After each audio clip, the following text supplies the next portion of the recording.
Hello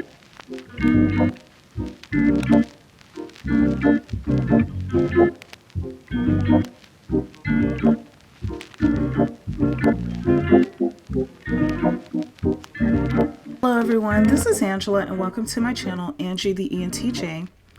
Please be sure to like, subscribe, comment, and click on the notifications bell so that you'll know whenever I upload any new content. And please feel free to share the video, okay? I wanted to do a video from an economic perspective about what is really going on with the dating pool, what's going on with the passport bros, why are they truly moving overseas and choosing to date women in nations that score less than 0.80 or less on the United Nations Human Development Index, or the UNHDI, and why they are citing, among other reasons, that first Black and then Western women or modern women, quote unquote, are too demanding, too modern, and now they want a quote unquote traditional wife. I want to keep this video simple and brief, so I'll just show a few factors at play in today's dating climate. Okay, so you'll see here, forgive me for my presentation. I'm not good at animation, but I think this will be sufficient to at least give you the concept that I'm explaining here. So just bear with me, please. So, okay, prior to about 2018, most African American women would only exclusively date African American men in general. Okay, so this meant that Black women only had one dating pool that was very shallow in depth as far as the population of marriageable Black men are concerned. On the other hand, Black men had a dating pool that was filled deep with Black women. Not only that, they also dated in other pools, so to speak. Okay, so what we see here is that the population of Black girls and women in this example outnumber the population of Black boys and men by approximately 2 million. I think it's like 1.8 or 1.9 million, but for the sake of simplicity, I just placed it at 2 million, okay? So as you can see, there are all these women who are left unpaired, and I have them shown in black, So, and it has been a challenge, to date and marry an African American man for them. So now you see me, I'm moving them around and I'm showing here what it looks like. There are forms of sharing a man, there are forms of polygamy, and also what it looks like when one woman displaces another woman, okay? I want you to bear in mind or remember that during this time, a lot of Black males were bragging about how they had options, right? Keep that in mind, because right now I want to give a global perspective. So we see here, we still have Blackistan, and it is being shown in comparison to the rest of the world. As you can see, it is still true that the numbers are 2 million more Black girls and women in Blackistan than there are boys and men. Numbers are numbers, and the truth is there are more African American women and girls than there are African American men and boys, for a variety of reasons that I may decide to cover in another video at another time. However, when we look at the dating options available for Black women globally, this trend is literally reversed. So if the Black woman remains in Blackistan, she's outnumbered by other Black women. But just simply by stepping out of that dating pool and opening up her options, it reverses the trend. And this is because globally, there have been more boys born than girls since the 1960s. And this has created an oversupply of men to the tune of more than 70 million boys and men. Okay. So quite literally, Each unpaired black woman has at least 35 different options in men to choose from, and that's from a global scale. Now, I know that I'm being quite simplistic here, and it is strictly so that I can show the numbers. I know that the stakes of dating, marriage, mating, and procreating are high for most people and involve more than just finding a dude and pairing with him in terms of, black women. And I realize that there are black women who are not interested in marriage, perfectly fine.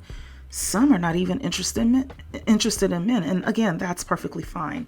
I'm just stating all of this to show that I am aware. I'm definitely aware. So my purpose was to demonstrate how the odds are more favorable to finding a person who checks all of the boxes simply when the black woman opens up her options. Now, I'm moving along to an article that I found dated from about 2015, showing that at that time, men outnumbered women by 66 million. And this was only 8 years ago. And the data was pulled from the World Bank at that time. So for those who are not familiar with the World Bank, let me explain their economic role. What they do is loan money to nations who want to improve and develop. A nation has to be able to pay back that loan, and this is often done through taxation. The reality is that the nation needs to have a population that is capable of being taxed.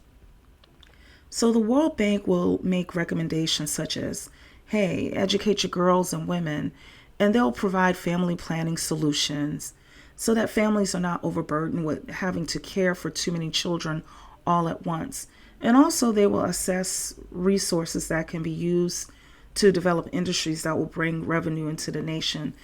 Some nations have gold and diamonds. Some nations have aluminum and steel, things like that. So the way that the World Bank determines a nation's capability to repay back the loan is determined literally by thousands of what's called indicators.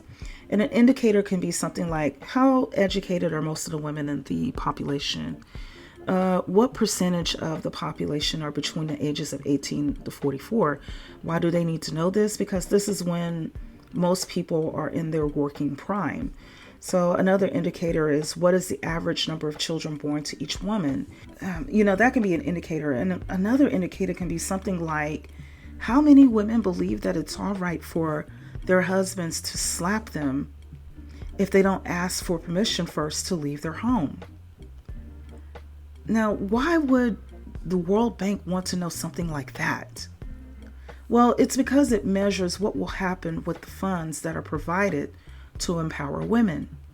So think about it. If the average woman in the nation believes that domestic violence should be tolerated, what it shows is that it's not worth investing in that nation, because what will end up happening is that things like the money will eventually end up in the hands of men who may use it to pay a dowry to marry another wife, or they may use it to indulge in drugs, alcohol, or prostitutes, or it may end up in the hands of politicians, regardless of their gender, who will use it for their own selfish gains. You get the picture.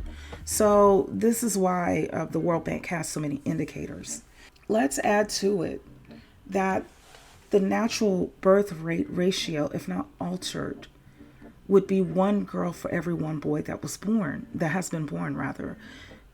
However, the data at the World Bank, by evaluating the total population, shows the unfortunate outcome of multinational and multi-generational devaluations of the feminine. In other words, it shows what happens on a global scale when you have nations and societies that don't value the feminine. So the girls and women are subjected to domestic violence, femicide, gender selective abortions. It means that a sonogram is done. If it's found to be a boy, they'll keep the pregnancy. If it's a girl, they'll abort it, okay? And this is the most tragic, because can you imagine not even having the opportunity to be born just because you're a girl? Some cultures engage in witch hunts and also honor unalivements, honor. In some cultures, the honor of the family is more valuable than your life. So if a girl walked outside one day and was caught standing beside someone that she was assumed to be her boyfriend, the family may, in order to preserve their honor, send her to meet her maker. So, what does this mean? Our collective population as women and girls on the planet is being reduced on multiple fronts that range from not even being allowed to be born to also being prematurely sent to meet our maker. And the disastrous consequences of all of these activities have led to a bride shortage, a woman shortage, a girl shortage. It is impacting the global economy, and it is one of the root reasons, or one of the main reasons behind wars. So I have been pointing out the global shortage of women as a means to embolden Black women who are interested in marriage to men to open their options beyond Blackistan. However, in general, it has been more of a plea to stop violence against women and girls. Numerous economic indicators show that the worse the feminine is treated within a nation, the more difficult it is not only for her, but all of its citizens, men and women, boys and girls alike. However, in nations where women and girls are empowered, all of its citizens benefit, ranging from being more technologically advanced to having better access to health care, better education, and overall being wealthier, having a longer lifespan when compared to nations where women are disenfranchised. I went off on a tangent there. Let me get back to the dating pool and cover what is truly going on with the passport bros. So now we're in 2023, and thankfully, Black women, we have opened our options collectively. This has left a lot of Black men unpaired and facing involuntary bachelorhood. And this is a phenomenon that has never happened within Blackistan before. Nature always wins, and there is a cost to misogyny. And nations around the world are paying this price. And the increasing number of Black men who are becoming involuntary bachelors, they're learning this painful lesson, but they haven't developed the capacity to quite put their fingers on what's happening yet due to their lack of economic and financial acumen. They understand, for instance, that education and wealth has boosted a lot of Black women. And it means that the more educated she is, the less likely in 2023 she is to be willing to date him, right? And because of this, many of them believe that the benefits Black women are deriving from education and wealth have been weaponized against them as Black men. And that's far from the truth. It's simply untrue.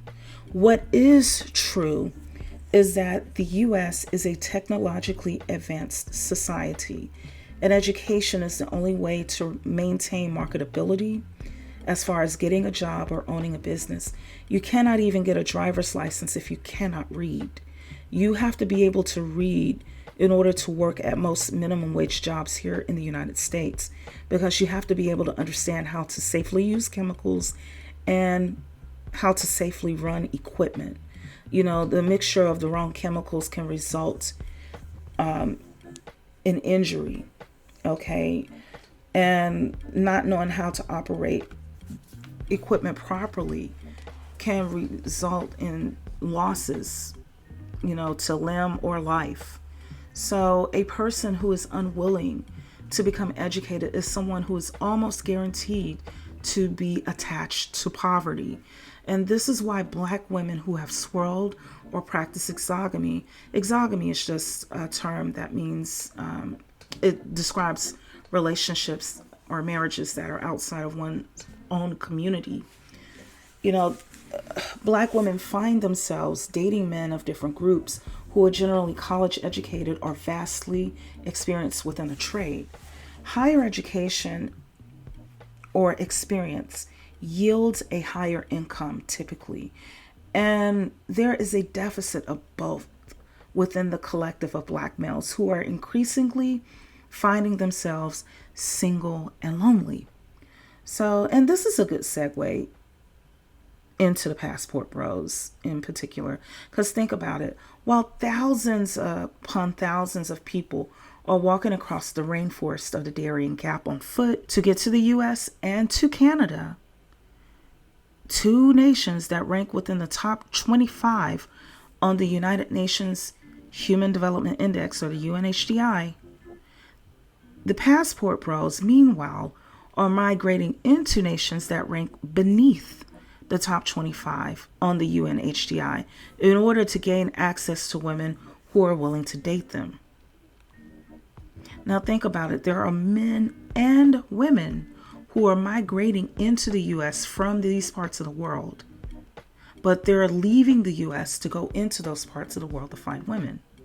So why would a group of people migrate into nations that are not doing as well as their own nation of birth? Especially when people are literally risking their lives just to come here. You see, the passport bros are being economically displaced from the dating pool here in the US by wealthier men who are typically more skilled and more educated. The passport bros are essentially reacting to being outmuscled. Okay? They're reacting first by blaming Black women, of course. And then, well, they blamed Black women first, and then they extended their lasso to include modern women, in quotes. So they're reacting, loudly by blaming us, while they go to other parts of the world where they can essentially displace local men economically from the dating pool. So they are essentially going abroad to do to other men in their localities what happened to them here in the US, if that makes sense. Now, the issue that passport bros in general will run into sooner or later is that they will find themselves barred entry into various nations, or at a bare minimum, severely restricted. One of them, Austin Hollerman, has already been chased out of Brazil, and another one, Jay Rello, he's allegedly received threats or warnings, let me just say warnings, from Dominicans, Dominican Republic nationals who live here stateside in New York City in particular for disrespecting their culture. And this was after he had to beg for cash apps to get back onto a Spirit Struggle airline flight. Okay. So Black women, on the other hand, and by comparison, are smoothly navigating exogamy and swirling. We are generally being welcomed, and we're doing well in our intercultural unions for the most part. Shout out to Eve.